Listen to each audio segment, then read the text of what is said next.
How's everybody doing tonight? Welcome to Cup of Joe with Joe, and I am your host for this evening. Thank you for joining me. So remember, go to patreon.com, KRTD Media Group, sign up, become a Patreon. Yes. Tonight, we are going to talk about teachers in the news, education.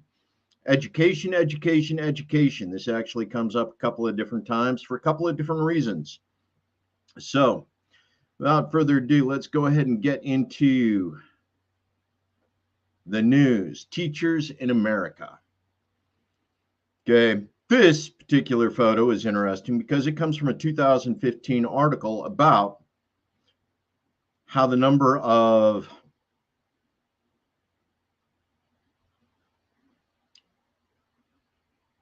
teachers from specific demographics are actually reducing in numbers. In particular, African American teachers all across America. As of 2015, and we've continued to see the decline as things continue to affect education all across the United States. Now, that's not necessarily key to what I am going to be talking about tonight. Reason why is because we've got a couple different issues. All of it comes back to education. What's going on in the schools? What's going on with teachers? What's going on with legislation across the United States and how it affects education? Thank you, Lena, Amber Lee, Kay. Thank you all for joining me tonight. Really do appreciate it. So, first up, with regards, Randy Weingarten. Okay, now this is the American Federation of Teachers president. Okay, she insists that kids must continue to be masked in schools. This is a continuation of the COVID mandate and continues to be a big issue. Now, as what is essentially the leader of the teachers union in the United States, how you doing, Michelle? An awful lot of what she has to say has an influence over how teachers unions across the nation decide to address the issues with regards to, well, a number of issues. In this case, her big issue is related to COVID in schools. How do we deal with that? And she's essentially come out with the position that one policy fits all, regardless of where you are, under what conditions, anywhere in the United States. The effect of what's going on as far as community actions, interactions.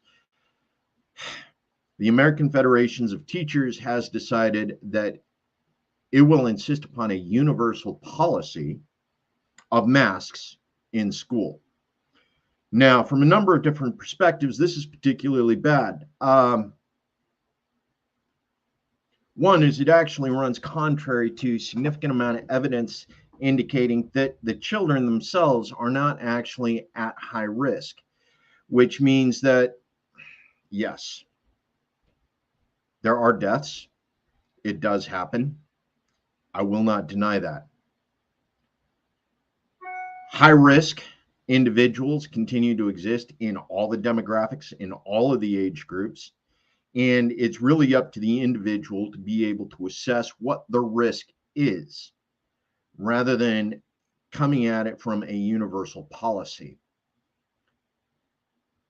Now, when it comes to COVID in American schools right now, we continue to see an awful lot of trouble. And I'm going to go ahead and dig up a personal story right now with regards to that. I have a 15-year-old daughter, and she has been attempting to attend school for the last 2 years. Every other week, there is a near exposure, and she has to check out of school until she gets a negative test back. During this time, when she is out of school, she has to continue to maintain her coursework and her course studies while in an atmosphere different than what she's been taught to learn in. In addition to that, the ability of a number of teachers across the United States to be able to adapt to the remote learning systems on an intermittent basis. That is something as simple as returning an email questioning a specific assignment or a specific problem while the student is at home waiting for their COVID recovery test to come back. And we continue to see this as a significant problem all across the United States. We, even when it comes to, I hate to use the term here, neurotypical development. Okay, this start-stop process for students attending education, whether it's public, whether it's private, regardless of what it is, their ability to adapt on the fly like that and be able to continue to change environments, their learning environment, one week in school, the next week at home, trying to interact and be involved in a level that allows them to continue to maintain the pace of development that's expected. And this isn't just students. Teachers across the United States continue to run into the same problem consistently. Amber Lee, let's go ahead and bring yours up here. Had to finish junior and senior year via mostly remote learning, right? And you're one of the lucky ones. You have a daughter who doesn't experience a degree of neurodiversity that is adversely affected by the way we do the remote learning, or even the way we do the learning in classrooms. Okay, so when it comes to neurodiversity, being able to handle the diversity of interactions, the way our children process the information, whether or not they're operating on what is currently considered the spectrum, whether they're considered neurotypical, whether or not there's some other issues going on. And this comes through an awful lot of significant issues with regards to childhood trauma, childhood post-traumatic stress injuries, and development, emotional development as we continue to go through. All of these affect a student's ability to learn, including the consistent change in environments as they learn. Now, I'm sure there's going to be an awful lot of teachers out there that are going, Joe, you don't know what you're talking about. Well, to a certain degree, no, I don't, because I am not certified in early childhood development or in public education. All I can do is talk about the issues as I see them. I can listen to what teachers have to say. I can listen to what students have to say. I can listen to the people around me that I associate with that operate in the spectrum, that display the extreme variety of neurodiversity that exists within America. And yes, when it comes to neurodiversity, no one is neurotypical. No one. We all process information in a different way. So Amber Lee, let's go ahead and bring, autistic, still in middle school, special classes, special education, having to work with specific teachers who may or may not be able to handle the constant change in environment, the new people coming and going, the associations of people as students, a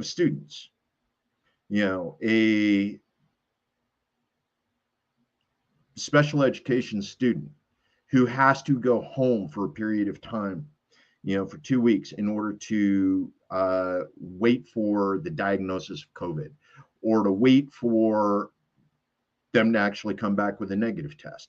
During this time, they are out of the school environment. They are out of the familiarity. Then they turn around and are injected right back in to the system 2 weeks later and expected to function just as if they had never left. Okay. That doesn't work for a significant number of individuals. See you in 2 weeks when you get back from vacation. We expect you to be where everybody else is in that time. Yeah. This continues to be a significant problem, especially as we're looking at, number of individuals. Right, Kay? Absolutely. Could you imagine trying to raise kids in this COVID education environment that we're dealing with right now? And,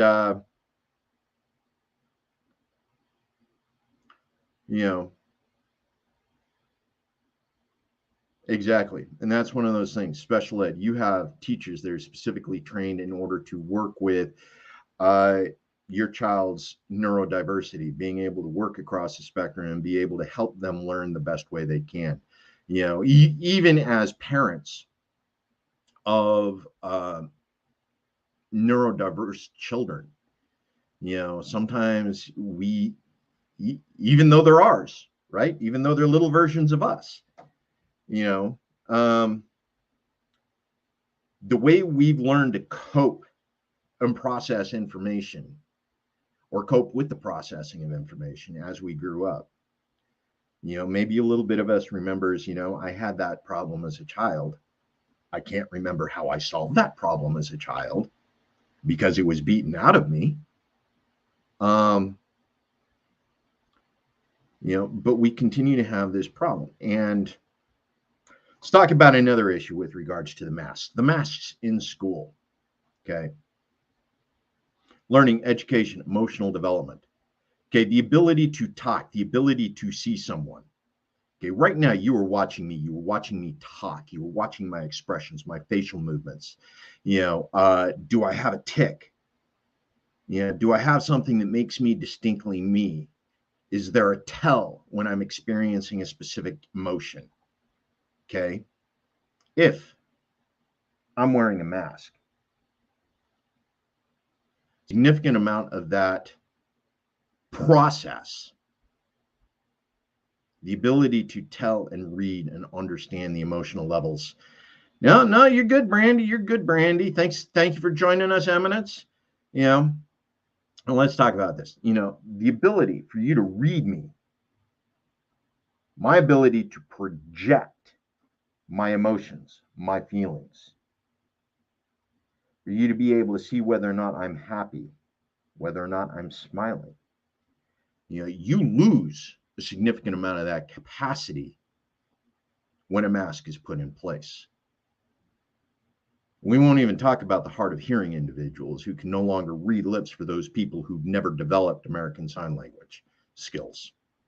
And yes, I'm guilty. I do not know ASL. One of those good intentions I kept meaning to get around to. But again, hard of hearing students who can't see a teacher's face to be able to read their lips and understand what it is they're saying. The ability of other students to process that emotional information that is being provided by somebody's face, by their smiles, or their grimaces, their frown, their disappointment, or the tension in their jaw. All of that's now hidden by a mask. And the kids that are used to seeing each other have lost all of that additional information necessary in order to process for social and emotional development as they continue to grow. This is the challenge of what Randy Weingarten wants to see happen in education in the United States because of COVID. And one of the demographics that is at lowest risk,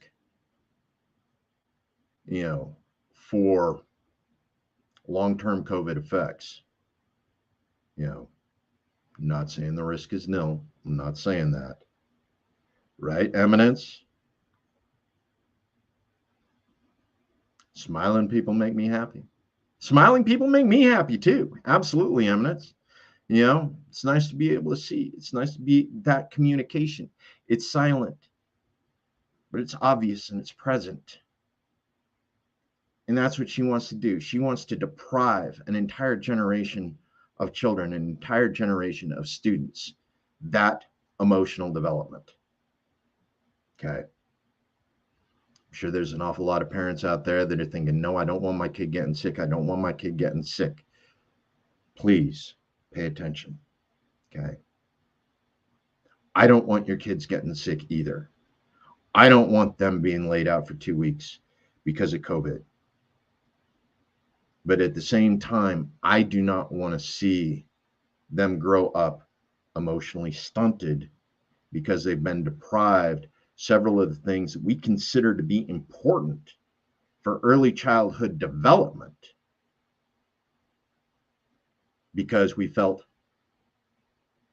the risk was greater than the reward. Okay. Thank you, Michelle. Appreciate that. I really do. Okay. So, again, American Federation of Teachers in addition to everything else, you need to remember that that is a public union. That is one where it is the union against the government. Take that into consideration when you take a look at what unions mean. Teachers' unions, police unions, those are public unions. Fire department unions, those are public unions. Okay, this isn't your International Brotherhood of Electrical Workers. This isn't the Teamsters. You know, this isn't one of the local ones. Yep, Mary Tyler Moore.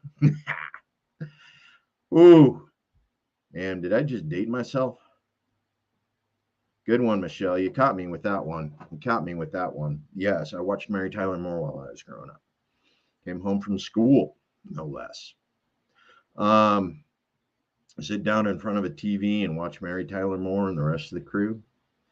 Absolutely. This is a public union issue. Okay.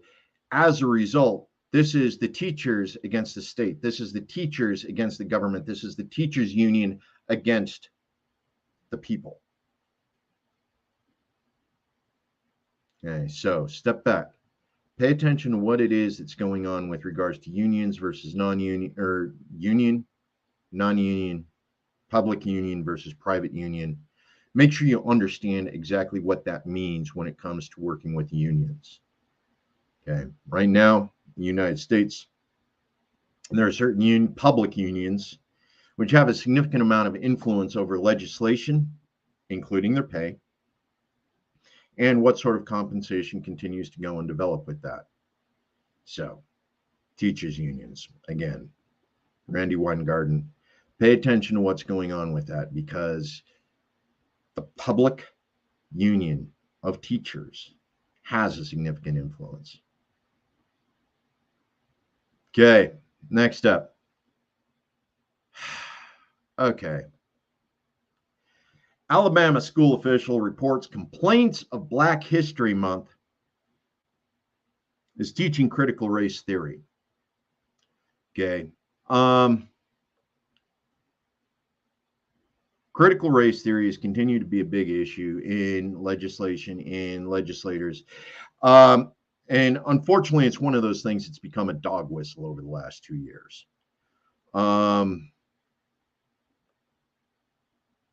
It's an idea right there, Brandy, the clear masks. Clear masks, you know, for facial recognition. Okay. But back to this Black History Month. And Alabama deciding that teaching Black history during Black History Month represents teaching critical race theory. Okay. This is going to continue to be an issue, particularly around education, because both the left and the right have decided to rally around critical race theory as the dog whistle du jour. Thing is neither the left nor the right are actually talking about critical race theory when they say critical race theory. The left jumped on in defense of it, and we continue to see a significant amount of issues with regards to that. Of course, the right pushed it hard to begin with, but history is not critical race theory. Critical race theory itself is specifically the legal theory, the legal practice about how jurisprudence over the last 400 years in the Americas has affected race relations, and whether or not any of those laws continue to adversely affect groups of people because of the way the legislation was written. And so one of the things that we can talk about is history. History talks about Bacon's Rebellion back in 1675. Okay. Remember, this was 100 years before the American Revolution. Bacon's Revolution, 1675. And he went in, slaves, indentured servants, white, black, all the ethnicities that were associated with the underclass in 1675, rose up as a class, as a group, to demand certain rights. And the Bacon Rebellion was successful for about 5 years, at which point the British came in with all the big guns ablazing and set things back to the way they were. As a result, in 1705,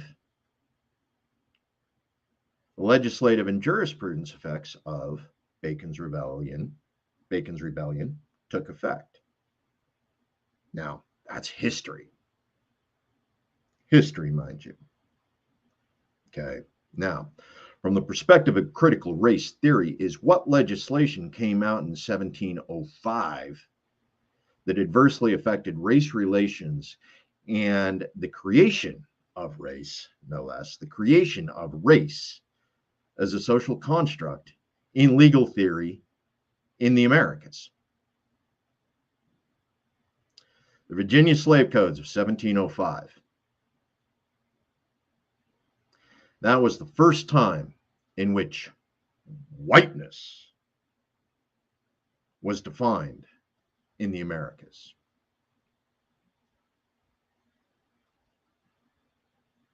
1705. As a result, we've continued to see that case law carried forward even through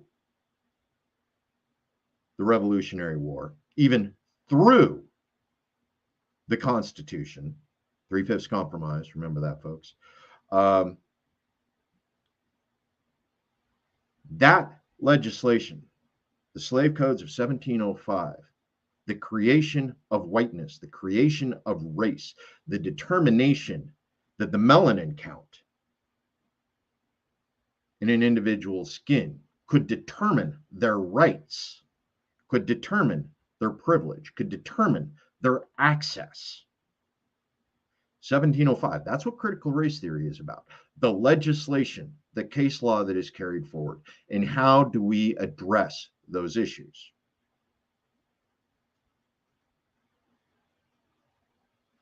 There's a difference between history, critical race theory.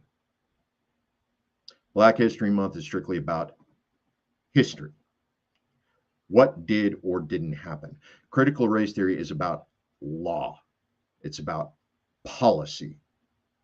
And the only place CRT is taught is university, primarily law.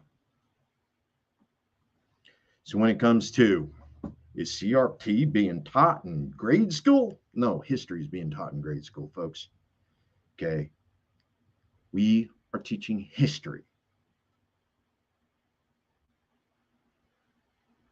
Now, with regards to history, there's an awful lot of people that go back and say, well, I'm offended by that history. Dude, nobody cares if you're offended by history. History is what it is. We all know that history is inaccurate. We all know that to the victors goes the spoils, which also includes the privilege of writing history to fit your narrative. Because in the end, we all know that everybody's the hero in their own story. George Washington wrote history. He is the hero of the Revolutionary War. A lot of people go back and we take a look at what else was written about our founding fathers: Hamilton, Jefferson, Washington, Ben Franklin. We begin to understand that the history, the stories that were carried forward, that were put into our books, that were put into our history, that we read in grade school, the tall tales that made heroes of our founding fathers.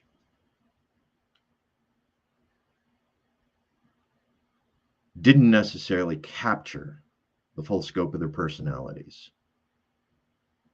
didn't capture their sins. It's one thing we need to remember. All of our founding fathers were human. They all made mistakes. Some of those mistakes are still affecting us today. So remember that when it comes time to history. Now, I want to check something here, folks, because oh yeah. Okay. I'm going to come back to that here in a moment. Reason why is because I want to address a couple issues. Okay. Black History Month, that is all of February. One of the other things that we addressed, end of January, we had Holocaust Remembrance Day. Okay. 6 million Jewish people, ethnic and religious, 6 million of them. And the thing is the Holocaust wasn't limited to just them. Okay. We remember the Holocaust as being, but there were other groups, there were other classes of people that were affected by the Holocaust. Taking a look at the LGBTQ community, okay, during the Weimar Republic, gay individuals were heavily prosecuted. Even afterwards, we talk about Turin. Turin was the guy who wrote Fathers of History. We'll get to that, Atlanta. We'll get to that. It sounds like an interesting discussion, absolutely. But Turin, after the war, even after the war, after we'd already determined that the Holocaust was in bad form, okay, Turin, it was found out that he was a homosexual. Britain, remember Britain, Turin won the war for Britain. Britain ordered chemical castration for Turin until he ended up killing himself because the psychotherapy drugs that they were putting him on in order to render him incapable ended up affecting him emotionally and neurologically until he was no longer functional. He ended up killing himself.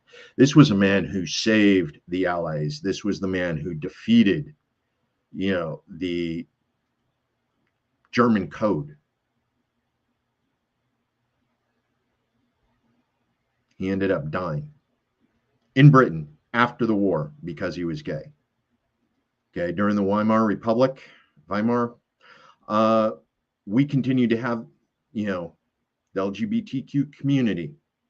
They were all herded up and put into the concentration camps in the exact same way.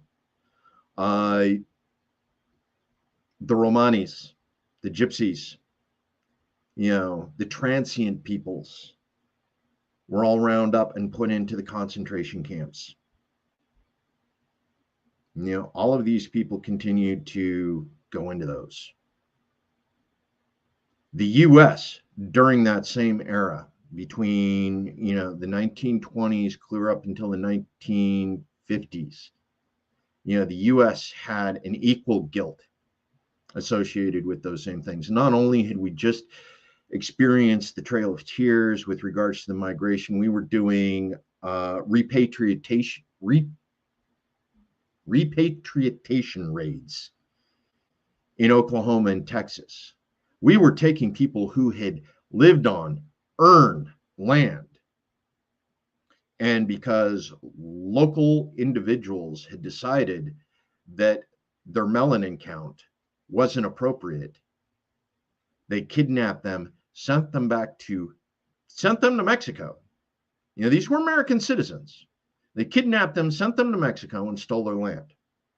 We were doing that here in the U.S. to U.S. citizens just because of the color of their skin.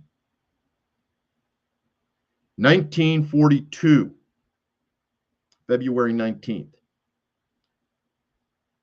That was the order. Coming up on the 80th anniversary of that, folks. The 80th anniversary of the executive order calling for the internment of Japanese Americans on the West Coast 80 years ago. We did that. Now, from a critical race theory perspective, there was race very much involved in that history. There was legislation, there was policy, which is subject to analysis through critical race theory to determine whether or not that legislation should or shouldn't have, whether it still has lingering effects, and what we can do to minimize the effects of the legislation from that executive order for internment.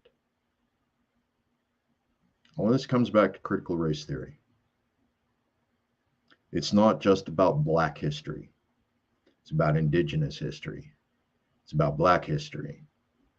It's about the integration of every diaspora that has ever come to America seeking asylum. Yeah, Brandy. A lot of Japanese internment camps, especially in the West Coast. You got all up and down Oregon, Washington, California, Nevada, Arizona. Idaho's got Camp Minidoka. Camp Minidoka is about 2 hours away from me. You know, and here we are. We're coming up on the 80th anniversary of that order, FDR.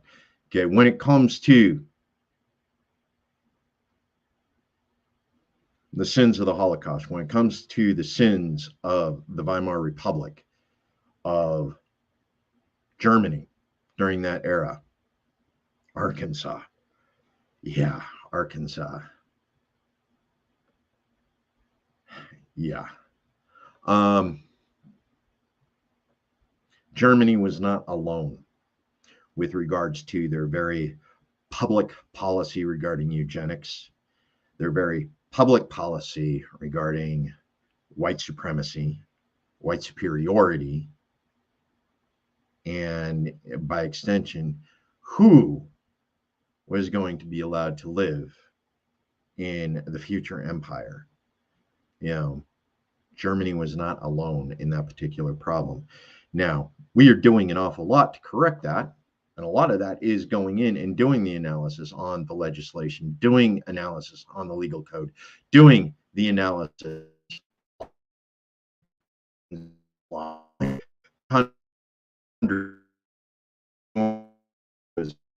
correct them.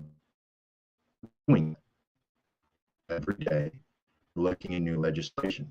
Matter of fact, just here in Idaho, we went through, we've had legislation that just went in and allowed land owners, property owners, deed owners to go into the county clerk and have their deeds amended so that the white only clause for land ownership can be stricken from the deeds free of charge. Yeah, 2022. We just did that, folks.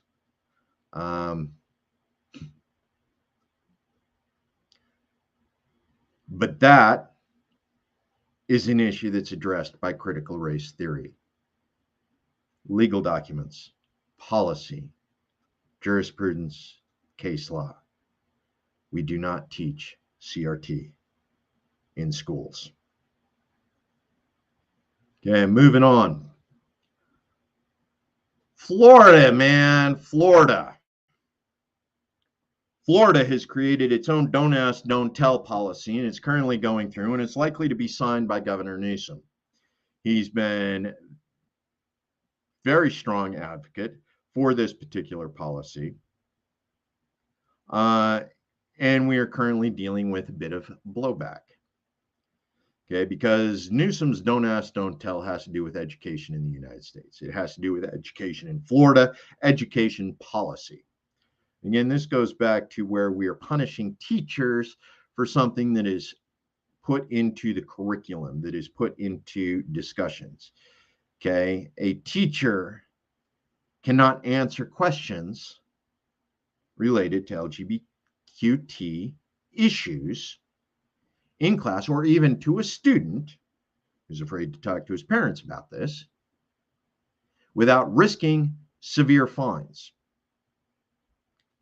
Now, there have been several states that have come through and done this, and not just with regards to DeSantis. Sorry, Newsom is California. You're right, Lana.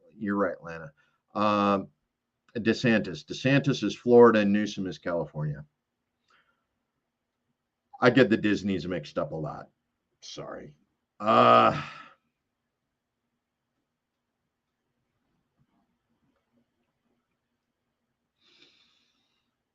You know,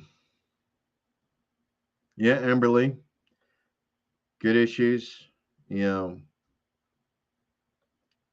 still strong culture going on. Okay, so DeSantis is very much in favor of this don't ask, don't tell.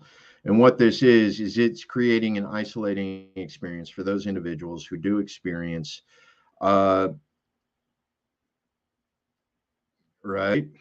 Oh, yeah.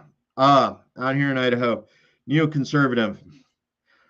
Uh, if you're from Idaho, you know. If you're from Idaho, you know that's all there is. That's I'm gonna have to leave that on that one for right now out here. Yeah, but don't ask, don't tell. Okay, again, this creates a situation that isolates children who identify as LGBTQT in high school and younger age. It's an interesting topic, Tyrone. It's not something. Let's go ahead and bring this up. Okay, gender confusion from pre-birth.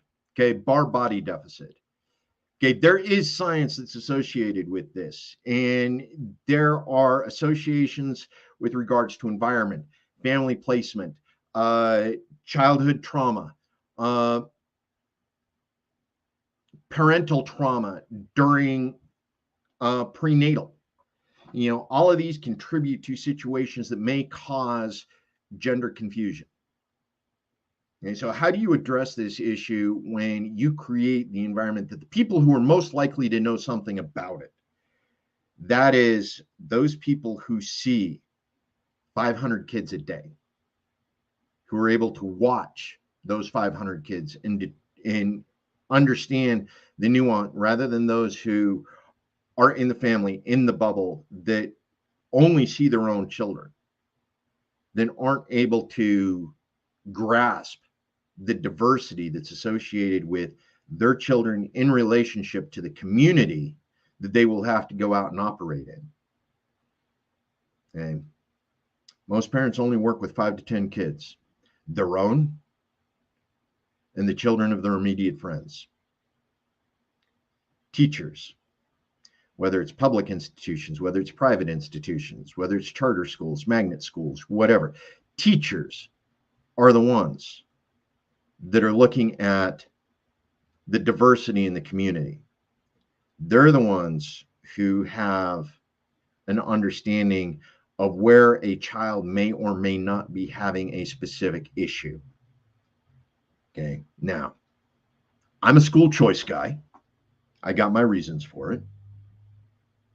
And I believe that parents should be able to pick and choose the education that they want for their children to the best of their ability. And yeah, I'm going to be a little bit classist here because the ability you can afford. Okay. Yeah.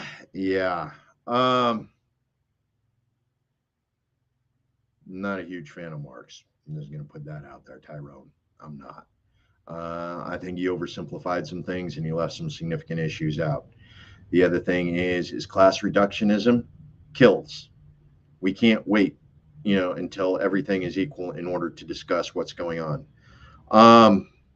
Randy, brain developed separately, except, and yes, the issue of multi-chromosomes. We continue to see that in childhood development. And I don't want to call it transgender, intersex, I believe is the current term for those who are born with XXY, YYX, and other, you know, and hermaphroditism. And again, I know I'm going to get, nailed on some of these terms because some of these terms are no longer appropriate in certain communities. However, these are continuing issues. They do exist. They are scientifically proven. The idea that there is only male and female, that went out a long time ago. Even the Greeks had their hermaphrodites, 2,000 years ago. Historical fact. We need to grow up and get over this. There's only two genders. That's not true. We know better. And yes, the teachers do have insight. Okay. Are all teachers good teachers? No, I'm not going to make that claim. And that said, over the course of 2-3 years, you do get access to good teachers. Students get access to good teachers. They get access to the good teachers just like they get access to the bad teachers. Okay. Not everything's equal. But the ability for the students, the ability for the teachers to be able to see, recognize, and address the issues and bring those issues to the parents' attention in a positive way is entirely dependent upon parents being receptive to what it is a teacher sees, which we continue to have significant problems with. Best friend. Yep. Got personal stories associated with that. They're not my stories to tell, though. So I'm going to refrain at the moment. But yes, Brandy. Coast Start, yes, they've jumped the shark. The duop, they're completely over. And this is a problem. Okay. 10 years.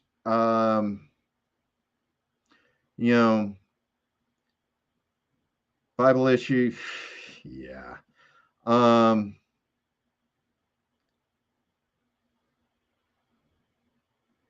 You know what, Tyrone? Let's go ahead and address this issue. Okay. Urologists have to deal with what's in front of them. Period. That's it. Medically, they have to take a look. They have to see what's there. And then from what they see, they have to go on from there. To a urologist, it's not 57 genders. It's what's in front of them when the patient shows up. It's always the way it's been about medical practice.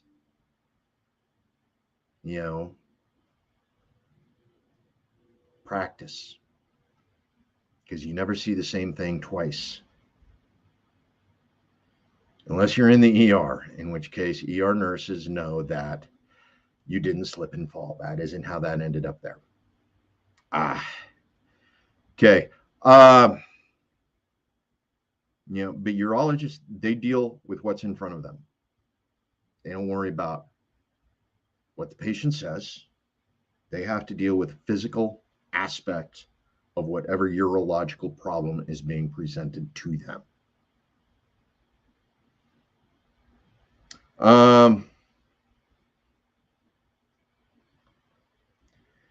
Choice of pronoun, self-identity. Self-identity, it's a big thing, folks. Okay? I identify as male. I was raised male. It's easy to see.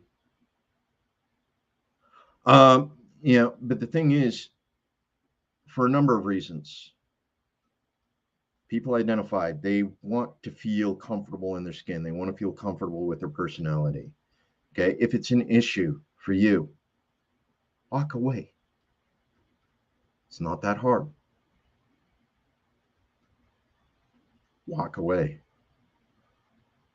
If you can't cope with the way somebody else wants to present and be understood, freedom of association, it's always there for you folks. Freedom to disassociate. Okay. But don't ask, don't tell.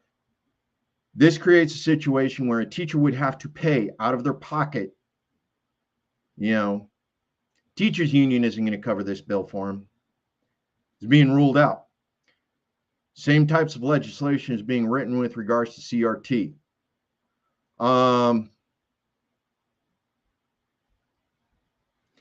If a teacher accidentally says something that somebody thinks is CRT, they got to go through the suit. They got to pay out of their pocket, fines upwards of $10,000 in some states. Okay, without assistance, without going to the teachers union for assistance. Teachers are leaving, folks. Teachers are quitting. They're saying, enough of this. They don't need the hassle. They do not need the headache. We're seeing teachers quit in droves. That means teacher supply goes down. Teacher demand goes up. Wage requirements in order to meet the demands go up. Education is going to get real expensive for K through 12 here, folks, if some people don't learn to chill. And that includes school choice. Yes, it does. That includes school choice. Not just public schools, but your private teachers, your private schools, your Catholic schools. All those education costs are going to continue to go up and up and up. Right? Out here in Idaho. Do what you want as long as it doesn't interfere with what I want to do. You don't like what somebody else is doing? Leave. It's easy. If they get in your face about it,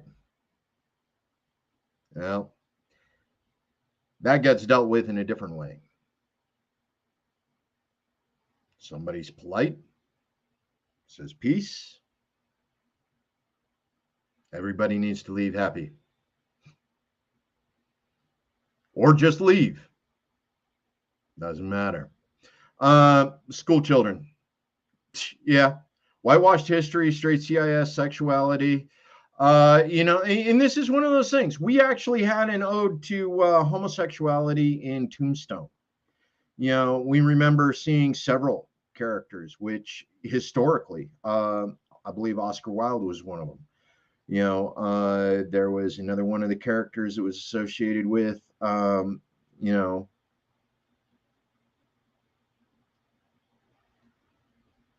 we have a lot of history. We have a lot of individuals in our history, our founding fathers.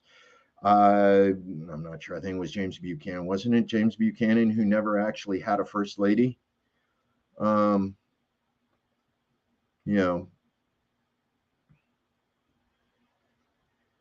an interesting concept. Definitely will. We're about to find out, aren't we, Idaho? Okay. Don't ask, don't tell. We're continuing to see these fines. This isolates LGBTQ children. They will no longer have access to the teachers because the teachers won't risk their career. They won't risk the fines. They won't risk the association that comes with talking to these children about gender-based issues. Which means that now these children have no one to talk to. These children who can't go home and talk to their parents about it. Yet they're going to continue to be harassed and bullied by their schoolmates, often being referred to derogatorily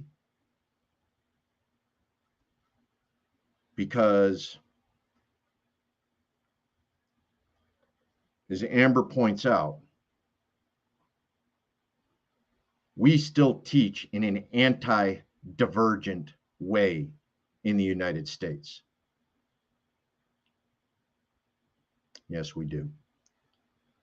Okay, moving on. The Joe Rogan Show. Okay.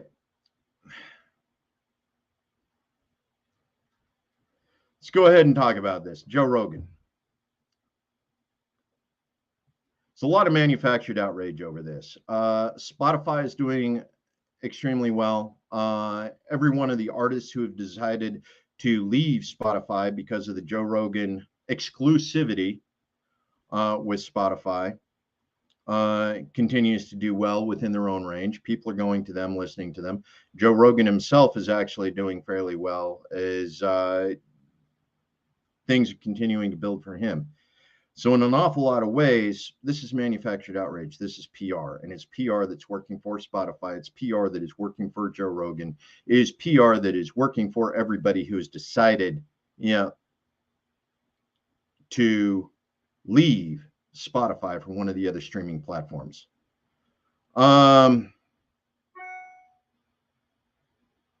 Gloria, which question?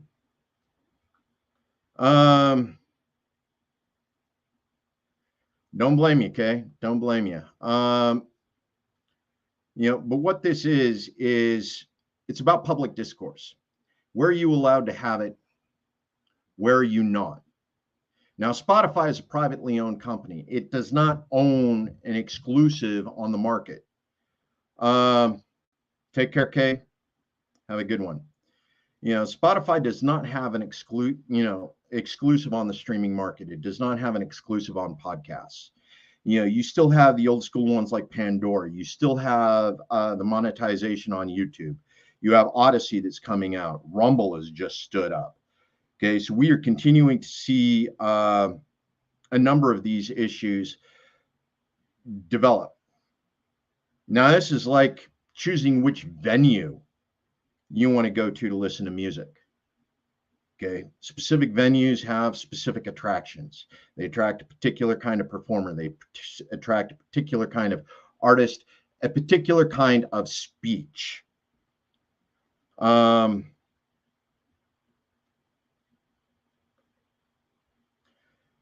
Yesterday's Russian bots, Putin puppets. And this is an interesting thing. We continue to see claims of free speech on one side by American citizens. Joe Rogan is an American citizen. He's got his own views. He's got his own opinions. In an awful lot of ways, I am not that different from him. I like to speak my mind. I like to have conversations with people. I like to talk about specific issues. Today I want to talk about education. Today I want to talk about CRT and teachers. Today I want to talk about public discourse. Joe Rogan does that. Admittedly, he spends 4 hours on it with someone as, a guest speaker on his show. I spend an hour on it talking to you, answering questions I consider important. Go Star, yeah, you're going back and you're taking a look at the mandates. But we talk about what's going on with a number of people. Joe Rogan, okay, he's not your cup of tea. Don't listen to him. If Spotify doesn't have an artist you like listening to, don't listen to Spotify. If Spotify has other issues, such as if you believe they have unethical treatment of their employees, if they don't handle their artists in an ethical way, by all means, go to a different platform. Spotify is not a monopoly. Now let's get back to the issue of public discourse. Okay, KRTD. It's about public discourse. It's about talking about issues, the things that are important to you, the things that are important to me, the things that are important to, basically anybody who's granted time on this platform to talk about a given issue. What are the things we like? Eminence, yeah. No reason to watch Joe for Joe. You watch Joe for his guests. It's always been the case. It's the individual guests that he brings on, whether they're left, whether they're right, whether or not there's somebody you're familiar with, on a different platform. Very few people go to Joe Rogan Experience for Joe. They go for his guests. And again, Joe has a platform. Joe is able to platform these individuals and allow them the ability to express their opinion to the world at large. So in a lot of ways, Joe Rogan is a champion for public discourse. He gives airtime to people who don't have access to other platforms like Kennedy on Fox or any of the MSNBC channels or CBS. Joe Rogan gives these other views an opportunity to be heard.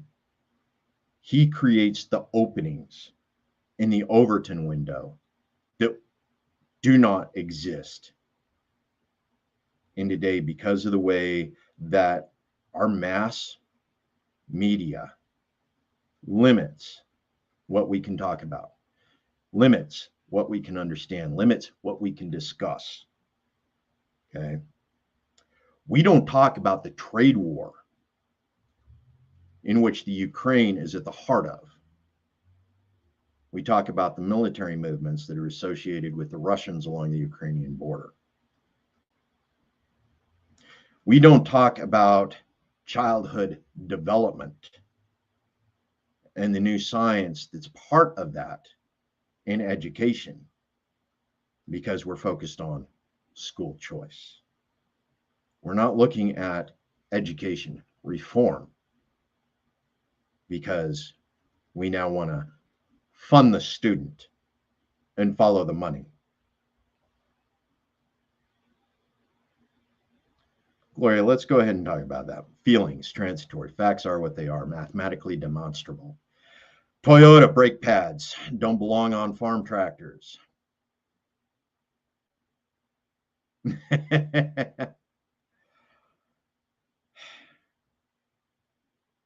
To a certain degree, yes. For 95% of the population, 99% of the population, we still have that demographic which exists outside of our normal accepted reality. Daniel. This is an interesting topic, Daniel. And even though I realize you're probably a troll because you don't have your picture up, I want to go ahead and address this issue because it's a common misconception. Okay, public schools. Okay, public schools are all that's available to an awful lot of people. And unfortunately, because of the legislation in several states, public schools are the only option for most Americans. And that creates a significant problem. Unless we go in and actually address the issues associated with education reform, that is, follow the science of early childhood development, remodel the way that we learn, and rebuild the schools around the models that work, we stand a chance of fixing education.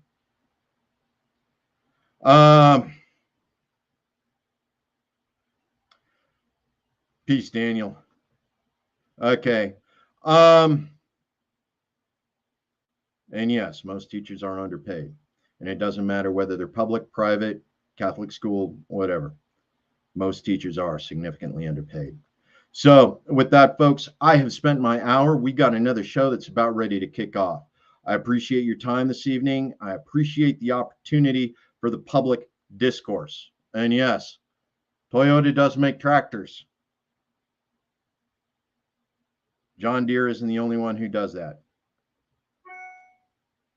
Peace, y'all.